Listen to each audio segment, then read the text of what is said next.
So this is Know Your Numbers for March. Andy, are we ready? Are you ready? We're ready. Okay. So I'm going to let you introduce yourself and what you've done rather than me talking about you, because otherwise that might just be embarrassing. So ladies and gentlemen, give it up for Andy Tree.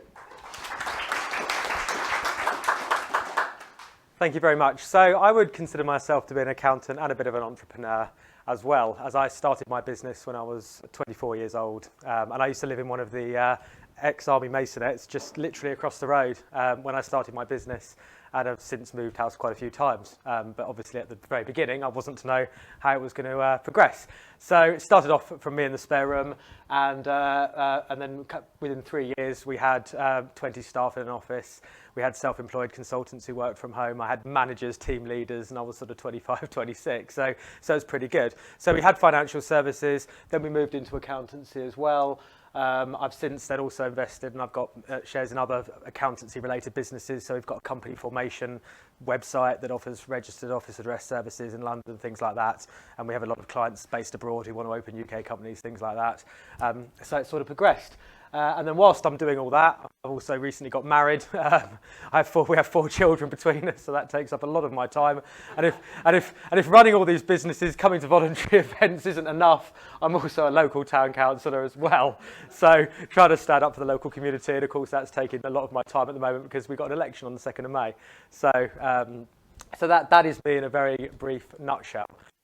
So the focus now in the business is accountancy, and I do genuinely get a buzz in helping people do things properly, but also, not pay too much tax, because, I'm not employed by HM Revenue and Customs. If my clients pay more tax, I don't get a bonus at the end of the year or a certificate. I work for the clients, and that is my job, to bring to the attention all the different ways and means at which they can run their business more effectively with accountancy. Also, being able to give a bit of business advice as well, because you'll find a lot of accountants do call themselves business advisors, but they've never actually run a business, or certainly never run a business outside the narrow scope of accountancy. So actually they might be a super duper qualified accountant, but what do they actually know about marketing or employment law or anything else really? And so that's always something to watch out for when you're sort of getting your, shall we say, business advice beyond just finance and accountancy. Fantastic. I think that's a good summary introduction. I know we spent 2 hours chatting, so I'd like to avoid 2-hour conversation again. It's fascinating hearing about all of this, the backstory to it all. It's great. So this is a Know Your Numbers event. The whole of March is Know Your Numbers. So we're going to talk about how to prepare for the end of year. Yeah.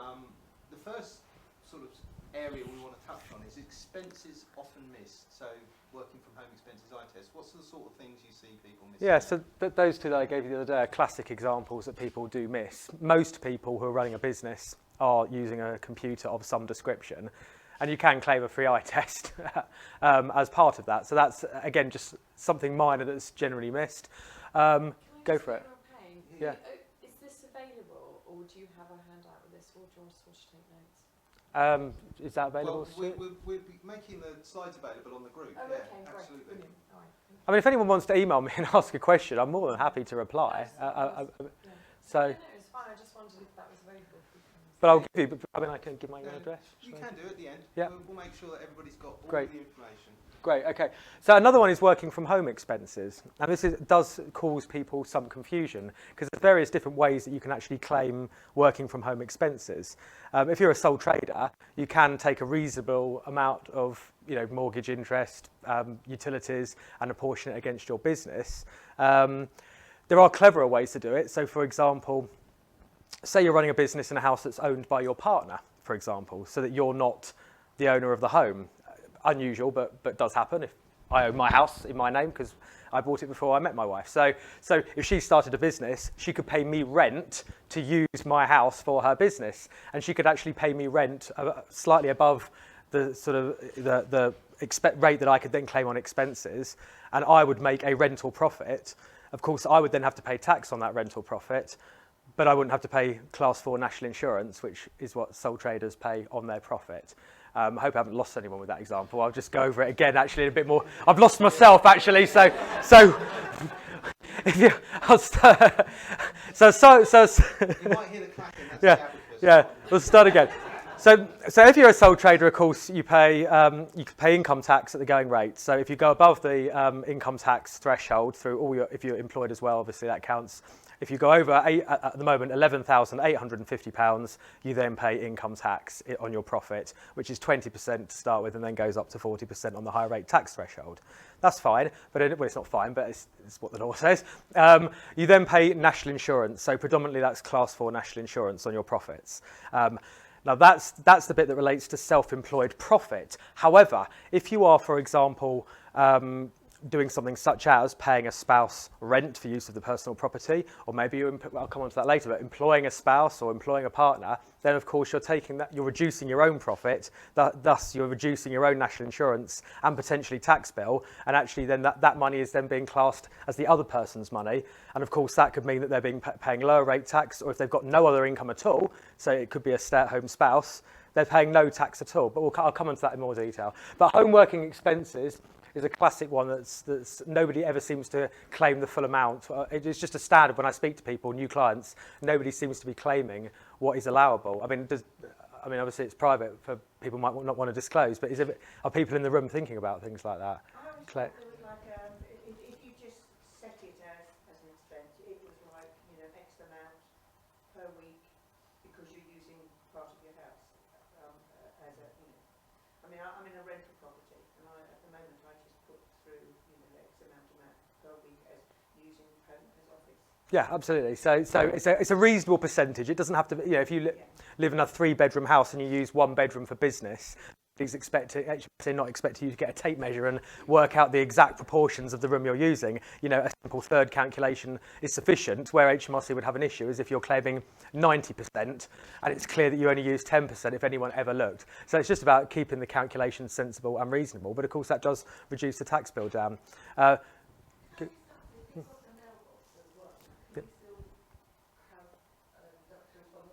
Yeah, absolutely. I mean, a business can, just because your registered office address or your mailbox address may be somewhere else, but if you are actually working from the property, you are working from the property. It would be no different from a large company having 3 offices.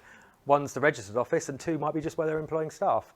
So it's perfectly legitimate. As long as it's a legitimate transaction, it's perfectly legitimate. It further than extent, again, all these points are sort of interconnected, because if you employ, for example, a husband or a wife to do some work from home, they're using space as well in their job. So again, that's a further claim. And even if your business takes you out a lot of the time, so you're not actually physically in the house, if your spouse or partner is doing the paperwork for the business and they're sat in all day, then arguably they're using the office space that needs to be used for the business and can be a business expense. All these things are sort of interlinked.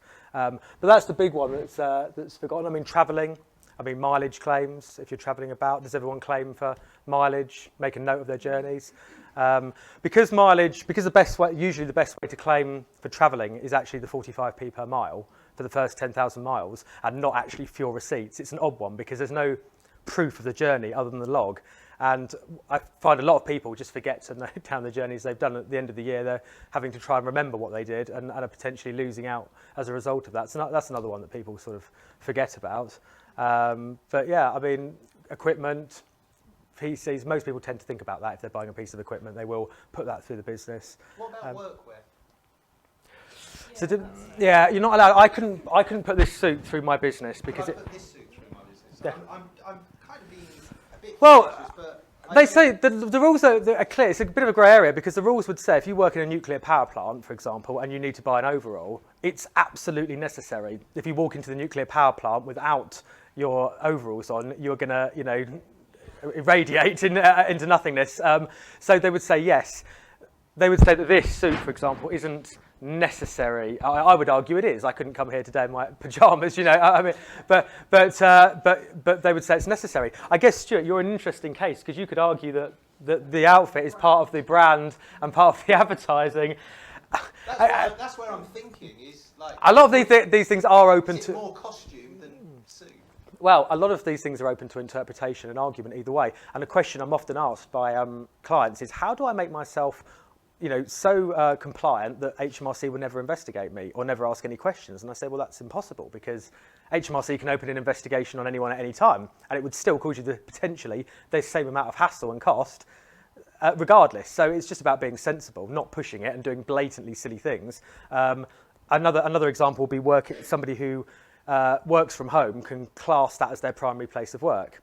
So if you legitimately work from home the whole time and then you go out to see clients or go out to do things, that is your primary place of work. Another grey area is self-employed people who perhaps go to the same client site every day or have a regular client that they go to work for.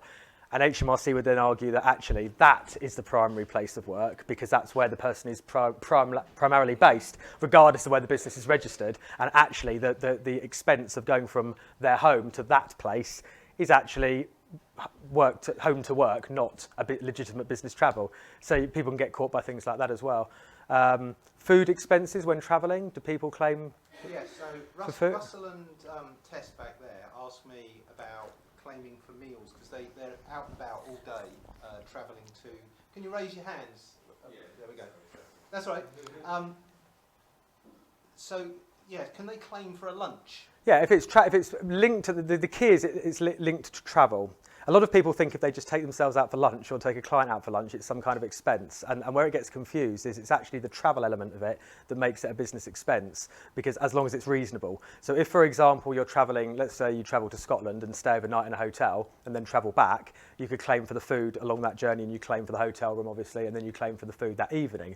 If you order 10 bottles of wine and HMRC ever look at the bill, then obviously they could argue that's not reasonable. If you claim half a bottle of wine because that's the drink you're having with your meal, that would be considered reasonable. So they're not driving if you're staying overnight. in their specific case, they travel around during the day visiting various sites to do inventory. Yeah, the key would be, I'd be interested to see the fine detail because I never like to be generalistic in giving confirmed advice, but the key is, what HMRC says, that people have to eat to live.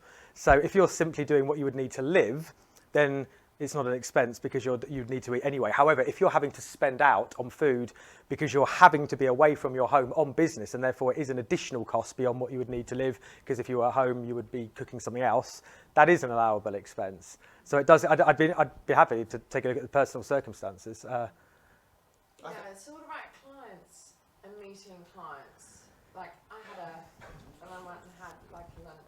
I went and had like a sandwich and a cup of coffee yesterday, but it was within a mile from my home. Were you on your way to see the client? No, I met them.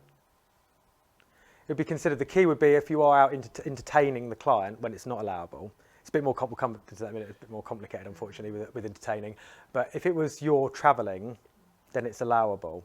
But again, using common sense here, if in the unlikely event that HMRC ever investigates, but I should never be negligent and say that they won't, because somebody in this room could get an investigation, you never know. They're looking for trends at the end of the day. You know, if you say you've got 100 taxis this month and you've only got a receipt for one, clearly there's some alarm bells going on. You know, if you've claimed a cup of tea, you know, once a month for £1, you know, HMRC going to investigate whether that cup of tea was entertaining or travelling? Probably not. I wouldn't say definitely not, but you know, they're looking for obvious flags of you know, where somebody's taking the mickey with their expense claims, really. So as long as, you know, I had a client the other day who was panicking because they'd lost a taxi receipt for £20, you know, and they've got another 200 taxi receipts, you know, and it's clear what they're doing. Are HMRC going to penalise them because they lost one receipt for 20 quid? Definitely not when they've got all the others. So again, it's sometimes common sense. Having had a tax inspection, it is trawling through the fine detail of every financial transaction and asking you about various things. I found it to be completely invasive.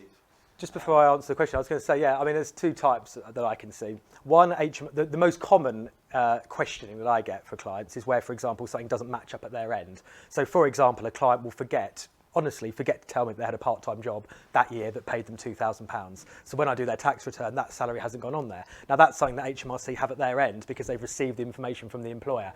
So they can then very quickly marry up and say, this hasn't been disclosed, and then write, we see you've got a salary that you didn't disclose. So, but that's easy for them because it's simply a case of they can see. What they can't see is if somebody got paid £2,000 in cash last week, they have no way of knowing that unless they actually physically come out and go through someone's bank account, which is obviously or investigate them in a much higher way. So it's a much more in-depth level of investigation. But if somebody gets that, then they're really being looked into. So, you know, that's when you want to make sure things are. Two partners claims went in, tax forms went in, and they didn't marry up. because I said to my partner, it was a really small business, and I said we made £400 profit, and I was talking about his profit, and he halved it because he thought there was two of us. So when they went to marry it up, it was a £200 discrepancy. Yeah. Yeah. And all that money paid to investigate you as well. well. There are pros and cons to it, but they did say, I did question that, and he said, well, we have to make sure that you don't have a Ferrari and a villa in Spain. And I said, do you think I'd be sat in a windowless office in Woking if I had a Ferrari and a villa in Spain? But you kind of, I kind of took it on the chin because, one, it was my first ever business, so, if it's going to happen, great, it's done. Not saying it can't happen again, but the second thing was, if they're picking things up like that and making sure things are compliant, it means they're catching the people who are really cheating the system, or you would hope so. So I kind of, I just took it on the chin and rolled forward and ended up with £50 fine. Okay, I've kind of got Amazon flashing up my head. Anyway, so I think if there are specific things, Francis, you had your hand up. Yes. I wanted to ask if there's any, with regard to travel expenses and subsistences, around difference between sole traders and limited companies. No, because you can still claim on business journeys and for food for the same things. For social. Food, as long as it's related to travel. Correct. Same for sole traders as limited companies. Correct. Correct, as a general rule. But as I said, specifics, I always like to be clear because I would never want, it's about sooner or later somebody will have a specific example that falls outside the norm. So if anybody wants specific, that advice confirmed as opposed to just being a general rule, please do contact me because I just want to be clear that I'm giving the correct advice.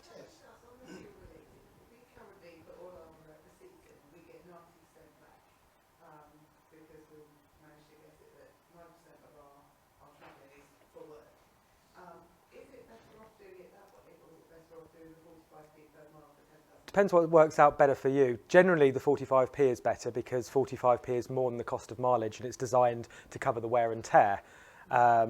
So generally, that's better. Not in every circumstance. Yes, you can. Yeah, absolutely. So you can do that separately. So the idea is you would sit there and you'd work. Because again, the other issue is whether you use the car or the vehicle for personal as well. So you would sit, it's quite strange, but you'd sit there and do a calculation and work out what I expect to do during this year, how much it would cost in fuel, and what I think I'm going to have to buy, wear and tear, what I'm going to have to replace, all the other associated costs, add that up, see how much it's going to come to, and then do 45p times number of miles, and then past 10,000 miles, it's 25p, and see which one is best, basically.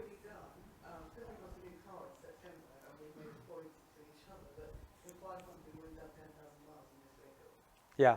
So, we've already... Well, exactly. So it may well be. I mean, it goes down to 25p, so you can still claim 25p a mile after the 10,000. So again, it will be sitting there working it in your individual circumstances, whether the 10th, obviously, so that's definitely 4,500 for the 10,000 then, and then how much of the 25p versus the cost of fuel and anything else that you would need to buy or do for that vehicle.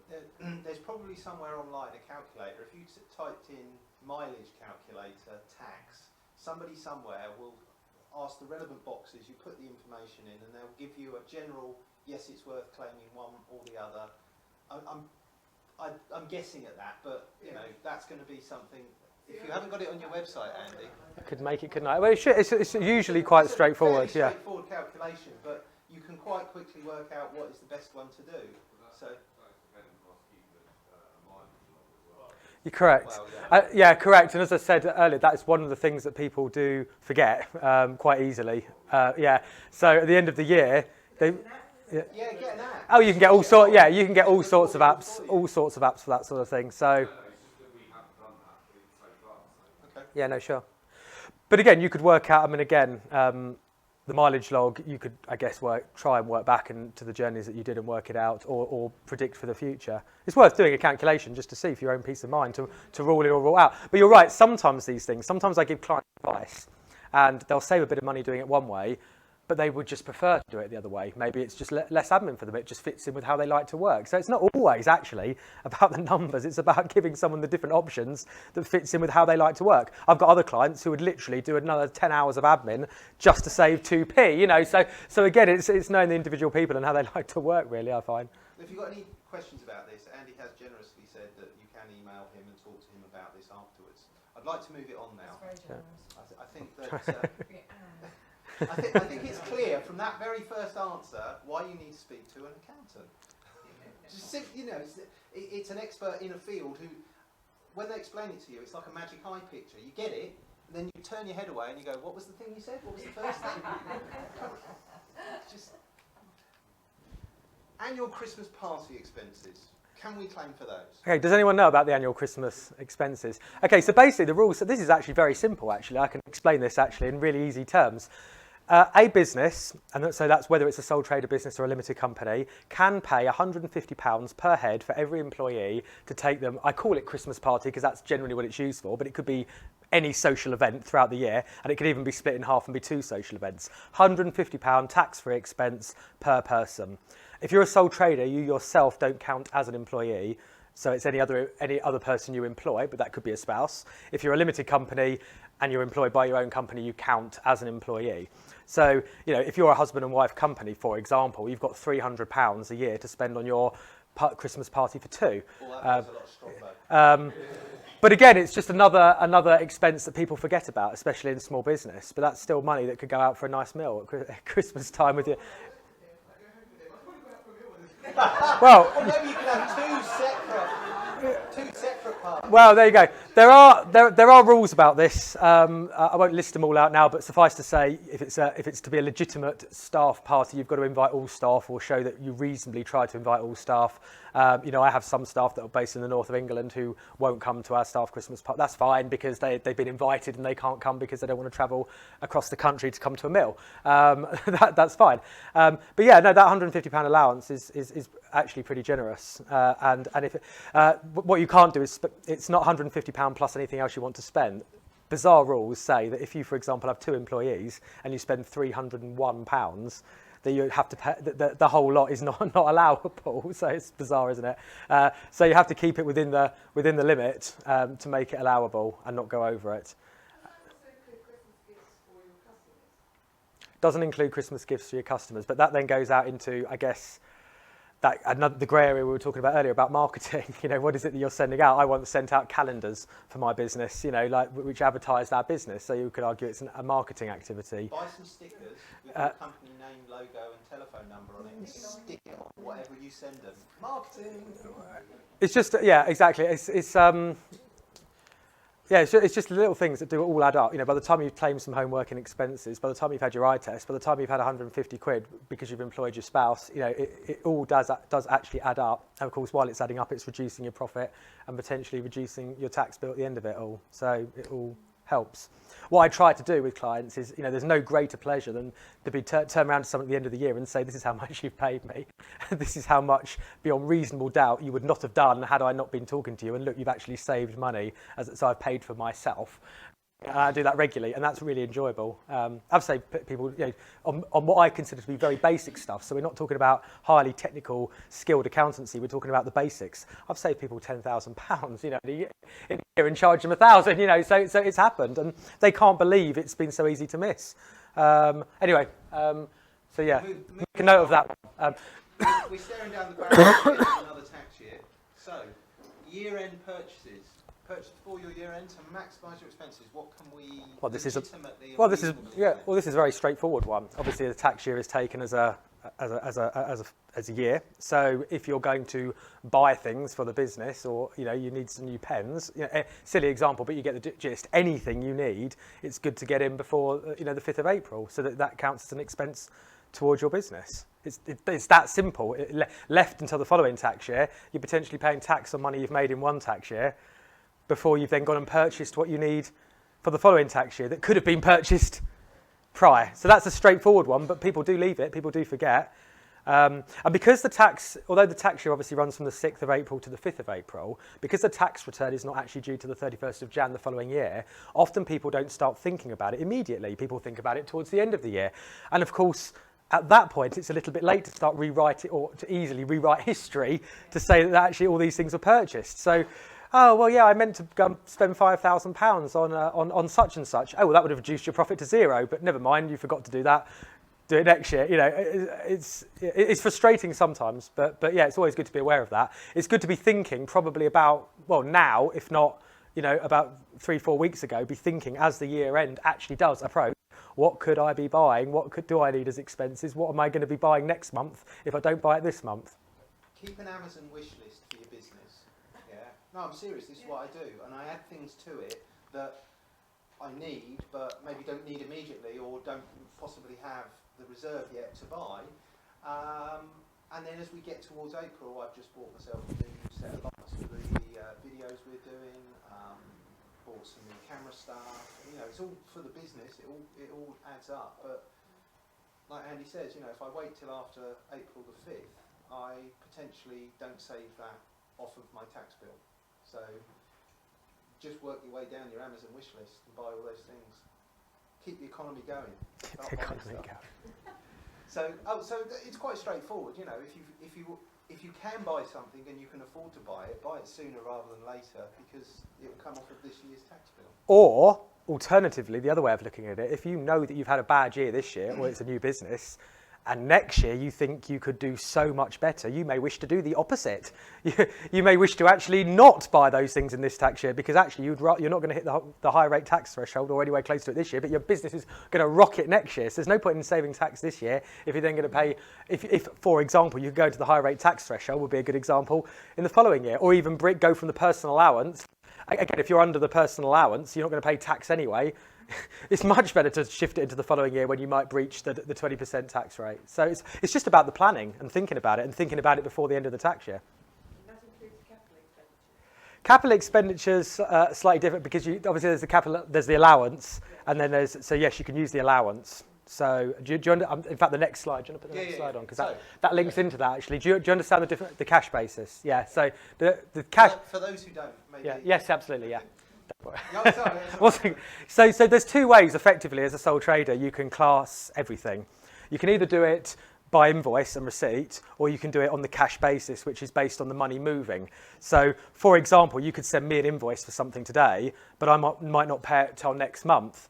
If you're not using the cash basis, you would class the money received as when the invoice was raised. If you're doing the cash basis, you would class the money received as to when it hits your bank account. But the same works in reverse. So if you are waiting to pay money out because you've been invoiced, you could claim it as an expense before you've paid it, which could be an advantage, or when the actual cash moves. Cash basis is generally considered to be the most simplistic model because it's pretty obvious. You can go to your bank statement and see when money moved in and out. You haven't got to worry about individual dates. You also don't run the risk of having to pay tax on money you haven't actually yet received, because you would only class it once it's definitely 100% hit your account. You're asking about capital allowances, and of course capital allowances can be a bit more complicated if you're on the cash basis in terms of the allowances and how it... Yeah. Yes, if you've got capital allowances. If it's a very straightforward business, and then the cash basis can be better. But without spending ages going on, because everyone will be very different in here in terms of how the business operates and which one would potentially be better. But it's something to consider.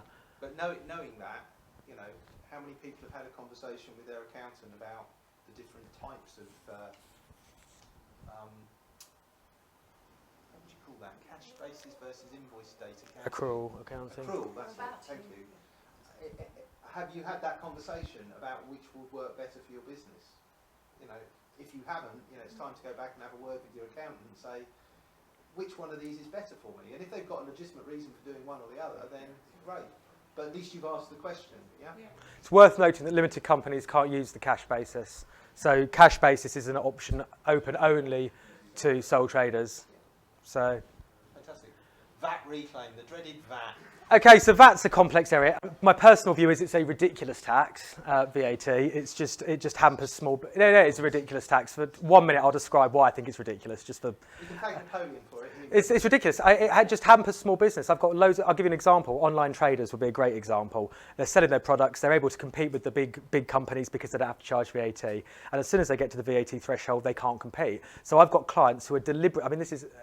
The mind boggles. The rules are making them deliberately want to keep their businesses under the VAT threshold because they know that if they go over the VAT threshold, they'll lose money until they become so much bigger that it no longer matters. So I've got big clients that are not motivated to want to grow their business because of VAT. It's crazy.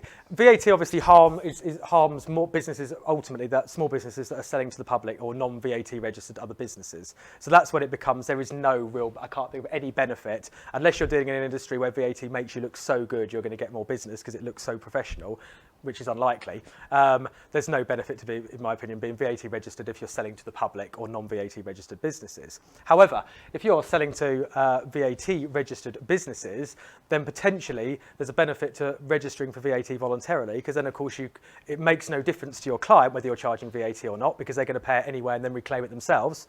But you can then reclaim the VAT that you are having to pay. And if you become VAT registered, you can actually reclaim VAT 6 months back for services and up to on most circumstances, and up to 4 years back for goods on some circumstances subject to the fine detail rules. So there is potential advantages. Where it becomes more complicated is if you're dealing with a mixture of both. Because and that's where actually I've had to sit down with clients and literally nitpick the figures. And of course the figures are not necessarily accurate themselves because they're only a prediction of the year ahead. They're not even a factual analysis. So if you've got a mix, you might lose or have to discount for some non-VAT registered clients in order to get in order to be VAT registered and get the reclaims. Is that worth it? That really depends on the exact breakdown, the amounts, etc. So yeah, true. There are. I mean, there are lots of businesses that are either exempt, zero rated. I mean, I've got clients, for example, who invoice the United States. They don't have to charge VAT, but they can reclaim their VAT back in the UK. So because they're exempt from the supplies they're making. So there are all sorts of rules. It'll be interesting to see, obviously, what happens with the. Had to mention the word somewhere in there with the B word. With Europe and the EU trading. I mean, VAT is a nightmare across in terms of how it works in the EU and the world. It's so unnecessarily complicated to get your head around VAT and how it works and how you're supposed to charge in different countries and the different rules, especially for online traders, things like that. You've got the whole single thing that you register with, and they charge you a flat rate over. We'll see. Just a headache. We'll see what's going to happen with VAT and general tax. I mean, at the moment, obviously. I've got clients who actually ask. Honestly, I got asked the other day by a client, Andy, can you put me in touch with a Brexit specialist because I need to discuss what's going to happen after Brexit? I said, I can't. I'm afraid there's no such person actually exists. But I've seen it pros just on Brexit. 2 minutes on Brexit. I've seen it both sides because I've got clients who get paid in dollars who, when the pound they were literally laughing all the way to the bank. They were loving it. I've also got clients who, I've got a client who worked for a Swedish company who's pulled out of moving to the UK as a result of Brexit. So I've got another big client from America who was going to move to the UK. I've lost their business because they're now going to move to Malta. There are pros and cons in the business world. Anyway. So that's a bit. Skip over the rest of the Brexit issue. I think it's just best swept under the carpet. I think that's what the politicians are trying to do as well. No. Anyway, let's move on. Joint ownership. This is an interesting one. Employing spouse knock-on effects.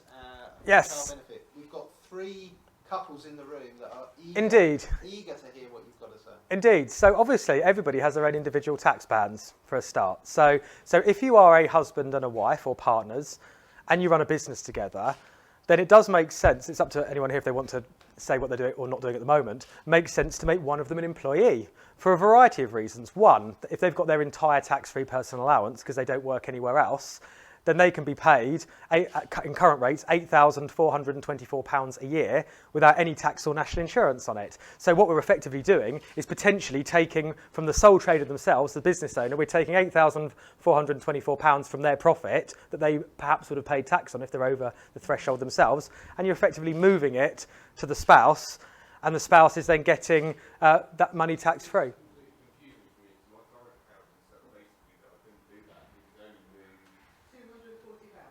For what was the rationale? Are they perhaps getting confused with this, with the 10% that you can move from your personal allowance?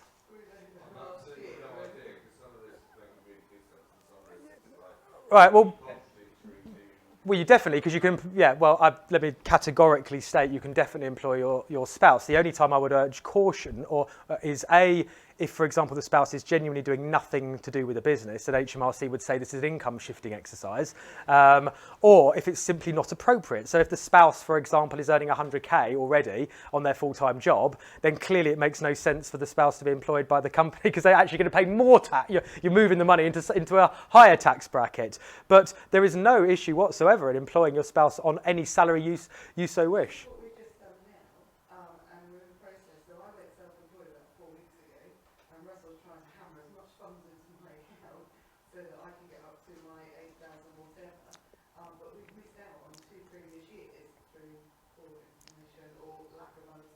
See, I'd have done it another way, and I'll just, in your circumstance, there's actually payroll. You know, if you've got an employee, you have to run a payroll for them now, and you have to submit that to HMRC every period you choose. That could be weekly, it could be monthly, it could be quarterly, or it can actually be annually. Nobody seems to know about the annual payroll scheme. So that means right now, so hypothetically speaking, if there's a husband and wife in the audience here, where the wife or husband should have been an employee for the whole of the tax year, there is still time to declare their annual salary to HMRC before the end of the tax year, the full £8,424 in one lump sum go to HMRC as an employee. The other advantage, of course, is it gives national insurance contributions, because there's that weird thing with Class 1 national insurance where you go over a threshold where you get the contributions but don't actually have to pay any national insurance. It's very odd, but that they are the rules. So that person then gets national insurance contributions. It potentially has knock-on effect for child tax credits and being able to work 16 hours, this, that and the other. And also, of course, the child benefit rules are rather obscure and bizarre now because they say once one of you goes over 50,000, you start to lose child benefit. But if both parties are earning 49, you get the whole amount. Isn't that ridiculous? But it's good for business owners because if, hypothetically speaking, anyone in this room was a full-time employee earning £60,000 a year, and their wife or husband is earning nothing, they lose their entire child benefit. Whereas if they both own a business and hypothetically speaking have split the income £49,000 each and they're both legitimately working on the business, they get their full child benefit allowance. So there's all these knock-on effects of doing this. Going back to the example over there, of course, that's the example of just simply making an employee, but you could turn the sole trader business into a partnership and split all the profits.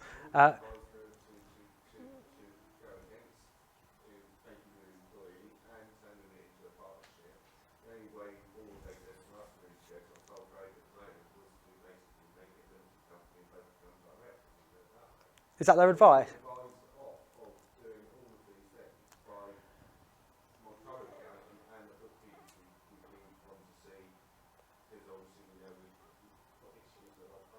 Well, that's I can only say it's bizarre. I mean, this comes onto a later slide about sole trader versus limited, and we'll come back to the potential advantages that could also link to your situation. But as a general rule, obviously you are legit.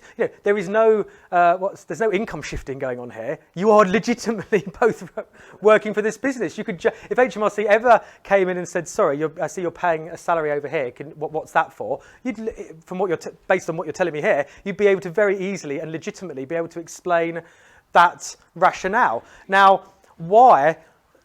I don't understand why you've advised to be self-employed as well. That seems perplexing because if you're going to do that, you may as well just be a partnership. And actually, you don't even need to do that. Depending on your income levels, depends on obviously whether it's beneficial to move more than just the £8,424. That would be a more in-depth discussion to have if you wanted to.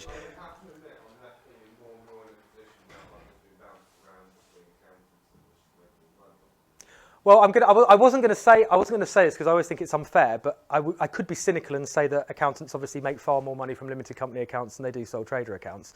I say that openly. I always try and give the best advice, and quite often actually, being a limited company is a legitimate better option. So yes, it will be better for me because the client will pay me more money, but it actually is better for them as well. But I'll never tell someone to become a limited company unless it is actually genuinely beneficial for them. But we could certainly come on to that because there's other reasons why you might want to be a limited company anyway. But we'll come on to that when we come to it's the next. Straight into it. We'll go straight. So sole trader, easy peasy. Everybody knows.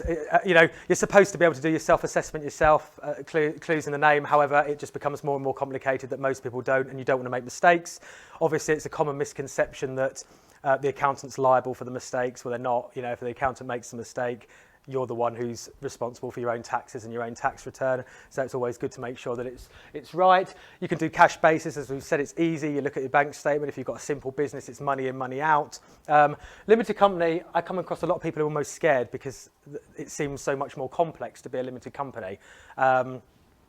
Advantages are, without talking for an hour, 3 key advantages to being a limited company. 1, it could save on tax, which we'll come back to. 2, limited liability. So, if you're a sole trader and someone sues you, they are suing you personally. You are the business. Anyone who is a sole trader, where there's 0.1% risk, if they own their own house with significant equity in it, should be seriously concerned about being a sole trader if they grow their business. So that's financial liability and also being sued. And the third is just professionalism, and that will be relevant to some people, it won't be to others. Some people won't care whether you're a sole trader or not if you're in a particular industry. Some it might look quite good to be a limited company. So going back to the first one, tax, over recent years, the rules have been changing in terms of limited companies and dividends and to close the gap.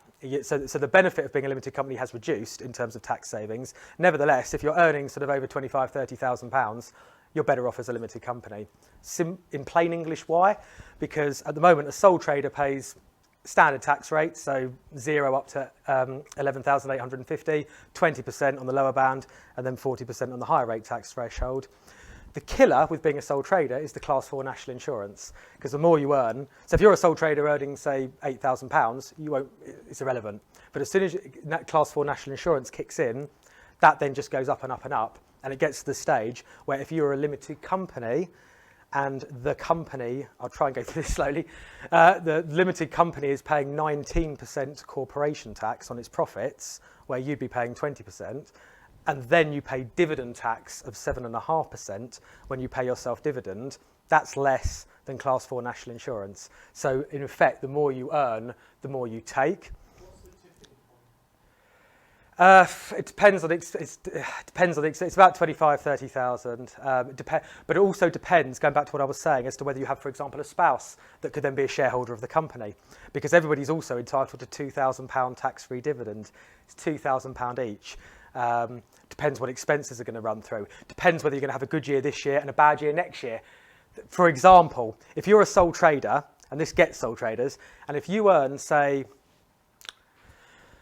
you earn £20,000 this year, and you pay 20% tax on just under half of that. Next year you have a diabolical year, and you only make £5,000. You can't get back from the year before. If you're a limited company, you can, because if you make excess, you only have to pay tax, personal tax, on the money that you pay yourself. So if your company makes £200,000, you can choose to pay yourself £45,000 up to the higher rate tax threshold, and you won't pay any higher rate tax. It means you can't access the rest of the money because it's still in the company. But next year you might have a bad year. You only make £20,000, so you top it up with 20. The point is, it's better to have in this example, 45,000 in year 1 and 45,000 in year 2 than it is to have a higher amount in year 1 and then a lower amount in year 2. When you're a sole trader, you must disclose all your income in that year. You are the business, so you must disclose it. So if you go, £1 over the tax threshold, you pay tax on that £1, where clearly you wouldn't have as a limited company. So in your situation, going back to your situation in the back row, if hypothetically speaking you had a limited company, you could both own it 50-50. you both draw out the tax-free salary allowance, you both take the £2,000 dividend allowance, which effectively means I can put this in an email to you. You both take the £2,000 dividend allowance, which effectively means paying 19% tax on it, because only the company would pay corporation tax, and then you could split the rest of the income between you as dividends. And depending on how much money you make overall, which obviously I don't know at the moment, potentially means you save even more on not having to pay Class 4 national insurance. Can't backdate limited to date, but a good time to, it doesn't, you could change over at any time. A good time to change over, I would suggest, would be, for simplicity, is the beginning of the new tax year, because then in sort of planning mode, you can say I was sole trader for that tax year, and then on the 6th of April, so you set up the company, about now, so it's ready to go dormant, and then it starts trading on the 6th of April. That's an easy way to do it, but by no means is that the only way to do it. It just means that if you changed over mid-tax year, it just means you're disclosing company income and sole trader income on that particular tax return. It's not.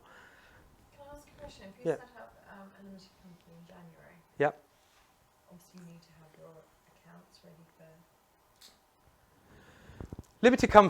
Limited company financial year automatically runs for 12 months from when it's set up.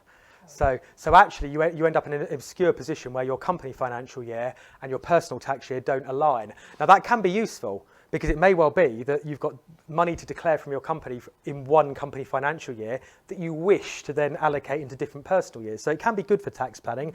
Some people say, do you know what, I just rather keep it simple. You can change, you can extend or decrease your company financial year and bring it completely in line with the personal tax year, so they're both running along the same schedule. And the first year of your limited tax, Yep. of your limited company, your first tax year is 18 months. It's not. What you're thinking is it's 1 year and 9 months before the tax bill is due. That's it. So basically, if you set up a limited company, then you've got a year till that financial year ends, and then you've got 9 months until the first corporation tax bill is due. So potentially, again, complex area to think about the planning, but you could, I guess, set it up perfectly legally in a deliberate setting that would prolong the tax bill for as long as possible. But it's worth noting as well that if a limited company fails, for argument's sake, the limited company owes the money. And, if it's a small amount of money, then the chances of HMRC, I should say they could pursue you, but the chances of them pursuing a limited company for a small amount of tax owed is probably not high. I can't say they definitely wouldn't do it. If you're a sole trader, you are personally liable for everything, and it's much easier to be hammered for any bill you might owe in arrears.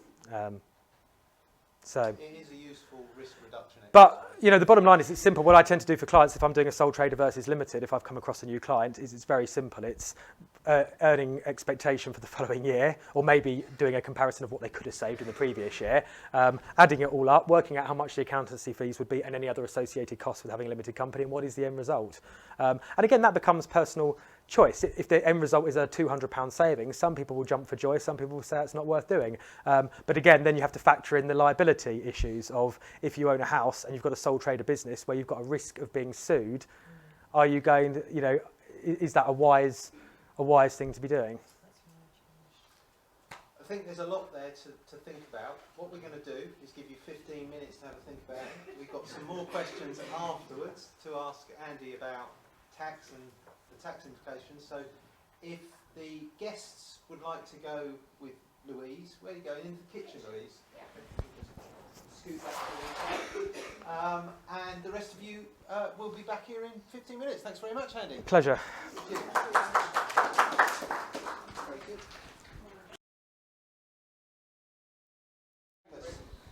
Wonderful. Okay. Well, I feel a bit inadequate, actually. Well, don't you worry about that. Not everyone can live up to my rules. So I get it. Claire there's wearing a lovely jumper. It's very good. Making an effort, definitely.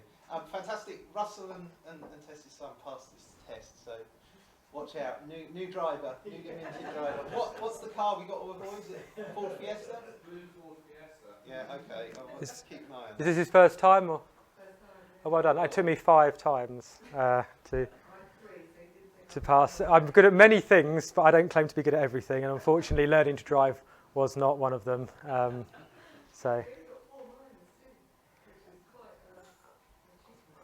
Oh wow, that's very good. Test, apparently a handbrake turn isn't a legitimate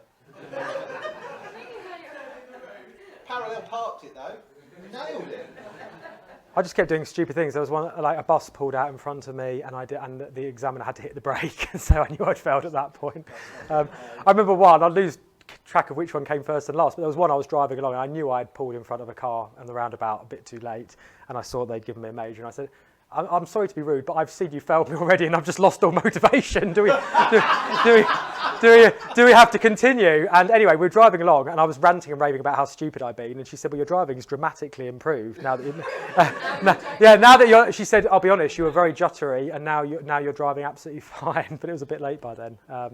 And I was a late starter, by the way. Not only did I set up a business at 24, two businesses with the financial services one, moved house twice, got married twice, not at the same time, had four kids, set up a local political party, won a by-election, did all these things, but I only passed my driving test last year.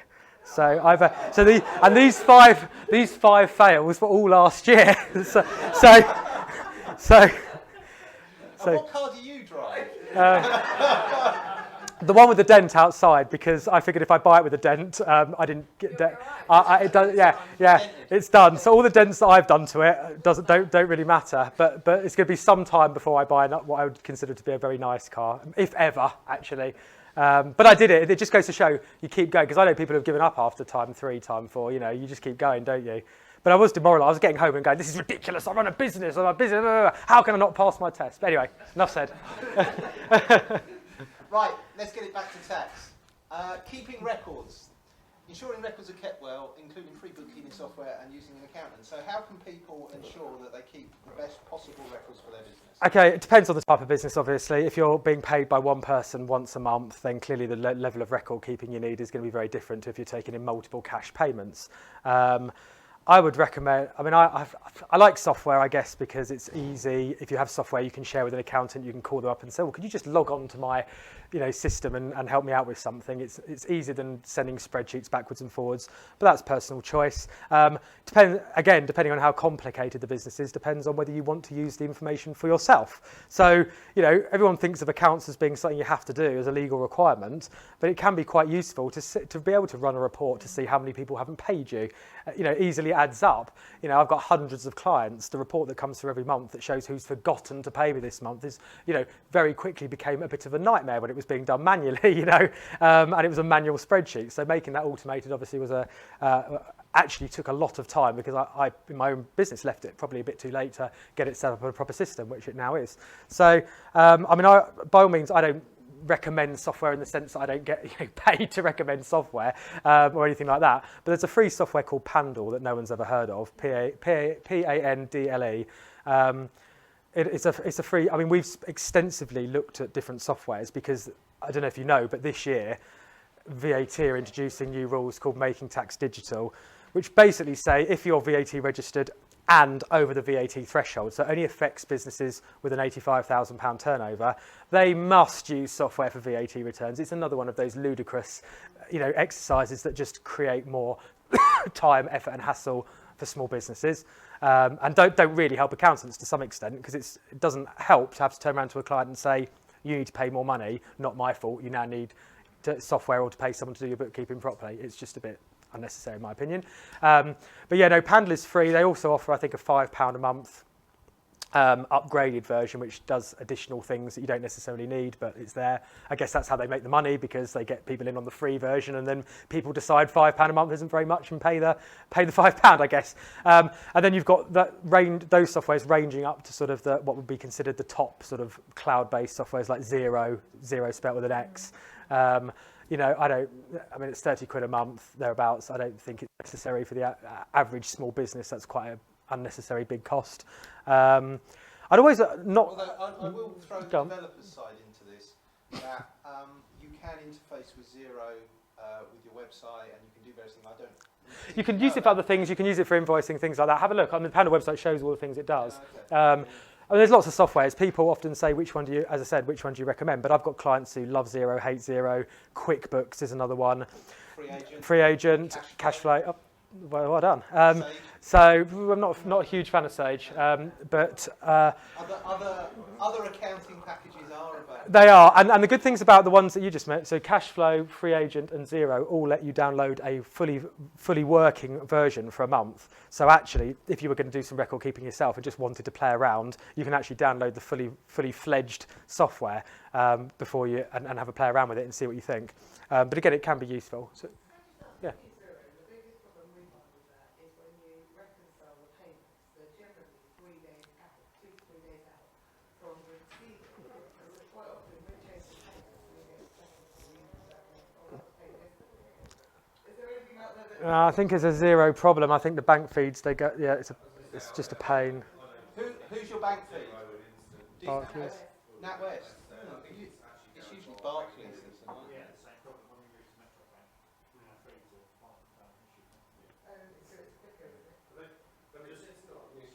with some of the bank feeds, because up until probably about 12 months ago, there was sort of third-party things. So you'd have the bank, but it would go to a third party before it went into your software. Whereas now, a lot of them are now doing actual bank feeds straight in, and one or two of the banks are having just problems getting it all sort of lined up. But Xero is one that I think they've sort of got ahead of it, and it does go straight in. Yeah, there's a development move called open banking, where this is why you're able to move your bank account very easily, because supposedly they're all using the same standard, so that effectively it's just a label splattered on the front and they'll move it to whoever. Some banks are really struggling with it, others are doing it a lot smoother. Yeah, it's worth noting, just completely separate subject. I changed banks about 2 years ago maybe. The reason I changed was because Royal Bank of Scotland and NatWest decided they were going to charge, after their free banking period, they were going to charge 30p per transaction. I have hundreds of clients paying a monthly fee.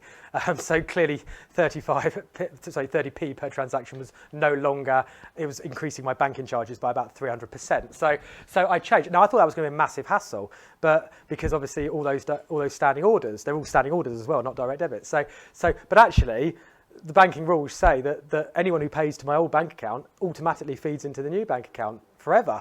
And I didn't realise that. So actually, it was quite. Although I told all the clients to change the standing order, anyone who paid into my old account that was closed, the money still came automatically into my new account.